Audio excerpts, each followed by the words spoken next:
এবার জামালপুরে চাঁদাবাজির অভিযোগে বিএনপির ৩ নেতাকর্মী আটক।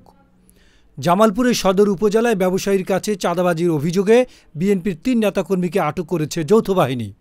৭ মার্চ রাত ৯টার দিকে জামালপুর সদর উপজেলার মেস্টা ইউনিয়নের হাজিপুর বাজার এলাকা থেকে তাদের আটক করা হয়। আটককৃতরা হলেন হাজিপুর ফকিরপাড়া এলাকার পলাশ মিয়া, মোহাম্মদ সিরাজুল ইসলাম ও মোহাম্মদ ফরমান। তারা ৩ জনই বিএনপি ও অঙ্গ সহযোগী সংগঠনের রাজনীতির সাথে জড়িত। জানা যায়, হাজিপুর বাজারের এক ব্যবসায়ীর কাছে চাঁদা দাবি করে আসছিল তারা। এ নিয়ে ওই ব্যবসায়ী অভিযোগ করলে যৌথ বাহিনী রাতে অভিযান চালিয়ে তাদের আটক করে।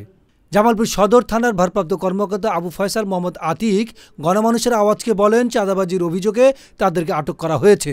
তারা সবাই বিএনপির রাজনীতির সাথে জড়িত। এ বিষয়ে আরও তদন্ত চলছে। তাদের বিরুদ্ধে যথাযথ আইনি প্রক্রিয়া শেষে আদালতে সোপর্দ করা হবে। জামালপুর থেকে রবিউল হাসান লায়ন, গণমানুষের আওয়াজ।